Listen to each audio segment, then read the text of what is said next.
We congratulate the green card lottery winners of this year. What to do next when I've won the green card lottery? What we'd like to discuss today is the next steps in the process, because just because you have a winning registration doesn't mean that it will automatically turn into a green card. There are a lot of different steps along the way, a lot of pitfalls, a lot of minefields, unfortunately, that can actually prevent you from getting a green card, depending on what your situation is. And so today, we'd like to discuss all of the different variations of, frankly, what can go wrong, and specifically how you can navigate this diversity visa lottery maze in order to successfully get your green card. You are already in the United States and have won the green card lottery. What to do next? There's people who've won the lottery who are in the United States. And the question is, something I've dealt with is, should I pursue the green card while I'm here? How do I do that? Or do I, can I apply for adjustment of status in the United States, or do I have to leave and go to a consulate abroad? Why don't you address the options? Sure. I mean, that's a question that's kind of loaded, and there's a lot to unpack there. The first thing to understand is, if you are in the United States, physically located here, then you might have the opportunity to file for what's known as an adjustment of status. That is as opposed to somebody that's outside the United States and their only option is to apply for an immigrant visa abroad. In both cases, either the green card or the immigrant visa needs to be issued by September 30th of the following year. So for those that have just got their notifications that they won the lottery, they have until September 30th, 2024 to get their green card or their immigrant visa issued. So the first question you have to ask yourself, it's not so much about being in the United States, but what is your status in the United States? If you are in lawful status, let's say you are a student in F1 status, or you are a worker on H-1B status, or something like that, then it's relatively straightforward. And yes, you can apply for adjustment of status once your case is current, meaning once your number, your diversity visa number is current. And you have to look at the visa bulletin every month to check on when your number is current. And once it is, then you can file in the United States. Now, those are the easy situations. But even in those situations, when you file your adjustment of status, you want to make it crystal clear that this is a diversity visa case. You want to make sure, request an expedite for an interview, because again, you are racing against the clock.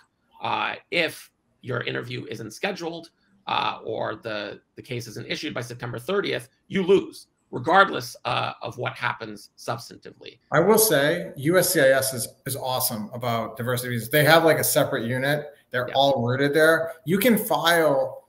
I mean, I've heard of cases being filed in August before, the deadline, and getting cases adjudicated. So that it's a much quicker process through USCIS than it is through the consulate, where, it goes and, you wait in a queue and you have to be scheduled for one of these limited appointments. At USCIS, they will fit you in and you'll get an interview if you file. I mean, even as late as August. I wouldn't recommend doing that, but if that's, you have to be current and you have to have all the documents ready, including, and then you have to take biometrics and all that. But again, I've actually filed a lot of adjustment of status for diversity visa applicants, and it's amazing what they'll do for them. It's totally different. I agree.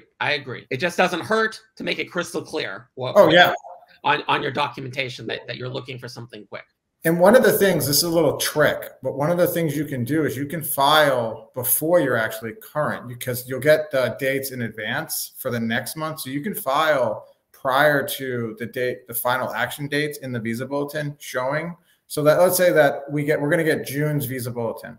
Okay, let's say you're not eligible in May, but you're eligible for June. You can file in May for diversity visa, and they'll allow it and they'll accept it. But you wanna mark on your application or cover letter that you're soon to be current, and they'll take it. So again, it's just a totally different process. Way more favorable. Almost, I don't want to say, I hate the word guarantee, but I'll use it. Like at USCIS, if you are current and file your application properly, you're going to get an opportunity to interview before the deadline. There's certainly a lot less risk with the adjustment especially if you're without a doubt in status, versus applying for an immigrant visa abroad, where there's all sorts of risk for a variety of reasons, which we'll get to in a second. I will say one of the thorny issues is, this is the scenario, or this is the consult, right? I filed for asylum. Can I adjust status for diversity visa? I would say no, you can't. Depends, I think. So, and it depends on where you're filing as well. This is where it gets very tricky, and when it gets into a gray area. So let's take the easy one first. If we're talking about, there's, you know, two types of asylum. Let's just stick to affirmative asylum. So you came into the United States on whatever, a B visa or some other types of visa. You have a long pending asylum matter. It's a clear no if you filed your asylum case when you were no longer in status. So let's say you came here on a B visa, you're 6 months on your I-94, expired, and then you filed 3 months later your asylum case. You cannot file for your adjustment. It's not going to work.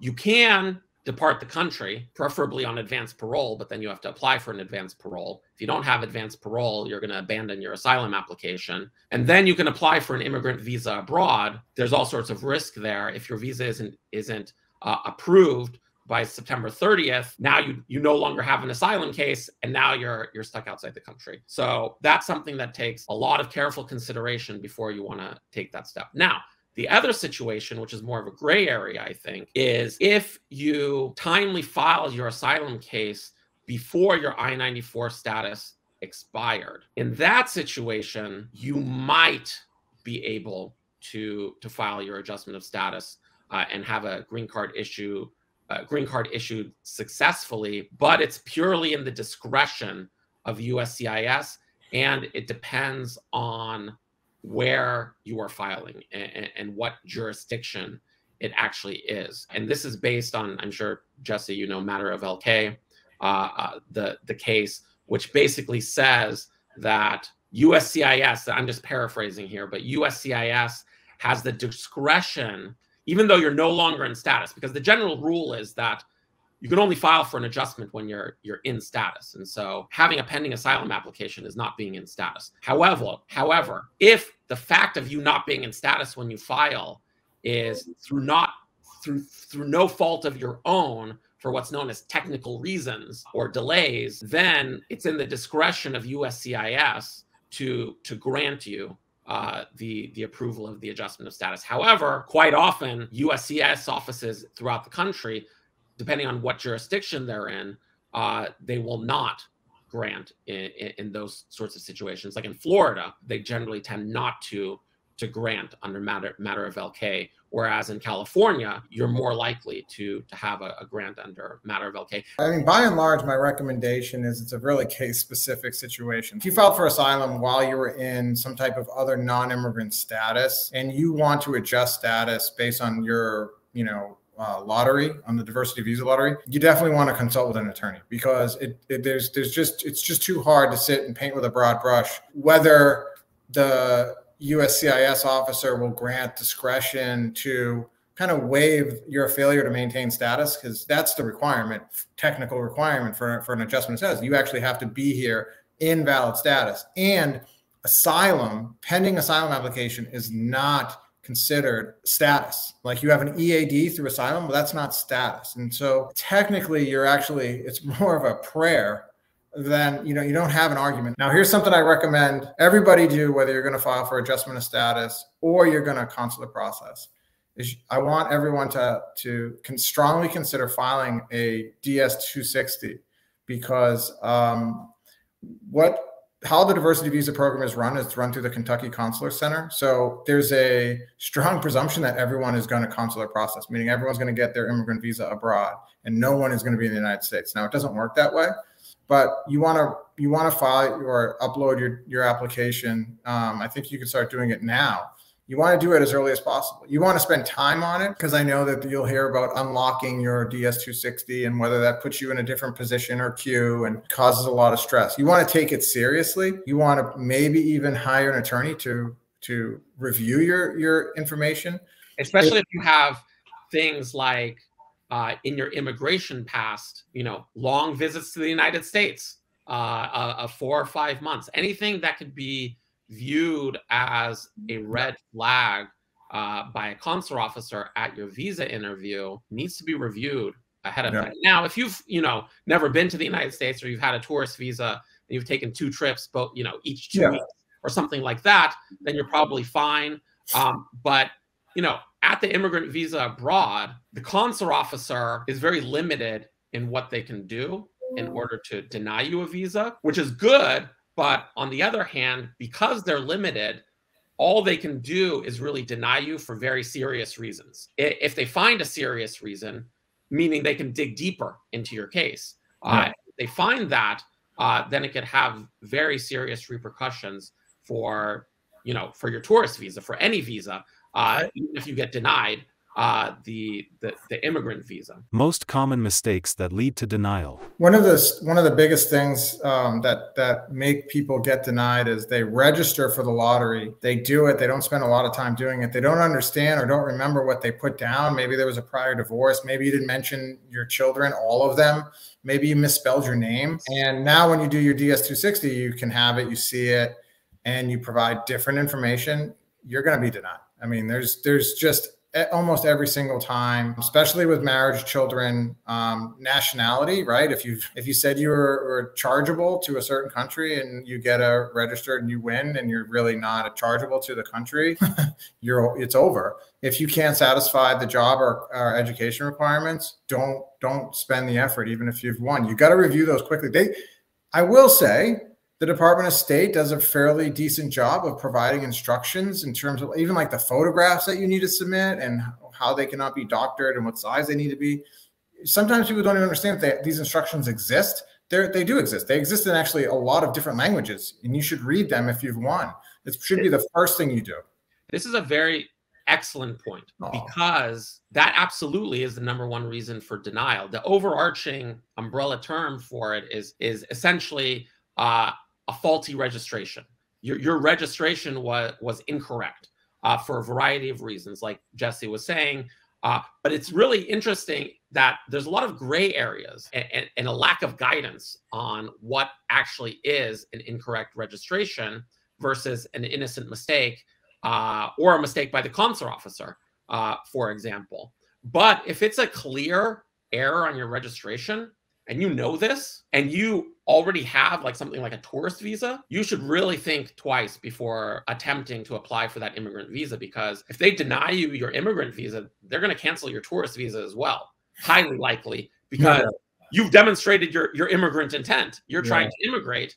So that's inconsistent with having a non-immigrant visa. And so you're essentially, by attending that diversity visa, immigrant visa interview, you're exposing yourself pretty clearly that you are an intending immigrant. And so if for whatever reason you are not issued that visa, either you're denied or your case is just put into admin processing and the time lapses, now you're going to have great difficulty ever getting a visa again.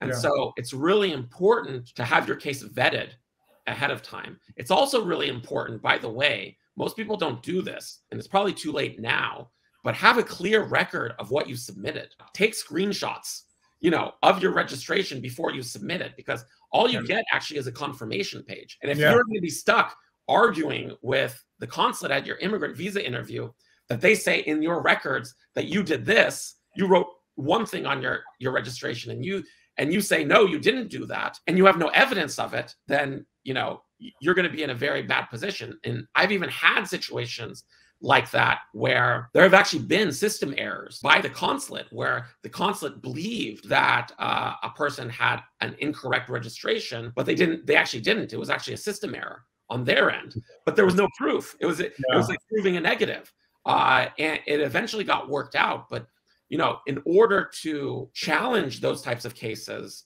you need to have as much evidence as possible. Yeah, I think it's really hard. It's almost, this is what I used to tell my clients who were living through massive delays. You need to focus on what you can control the best. Take a lot of time on your DS-260. Take a lot of time preparing your civil documents that you need to show. I'm talking about your education history. If you're relying on your job, focus on that. You can submit a certified letter if you're worried about your educational requirements, showing that it's a high school equivalency. There's actually service providers that will do it for you, not the fraudulent ones, the true ones. Spend the money, spend the time. Everyone talks about diversity visa. It's a one in a million or once in a lifetime chance. That's true. So spend your time, treat it that way. Don't rush and do a DS-260 that has wrong information on it. Don't doctor your photographs. Don't try to submit photographs that are more than 6 months old. Do it. Just do the right thing. And if you don't, another thing that people have is they go, again, Russian nationals, sometimes their medicals are not valid, and they're only valid for a short duration. And maybe, if you have something like a TB or you need vaccinations, I'm not talking about COVID, I'm talking about the other ones. If you need to get them, do them. Get them ready. Prepare.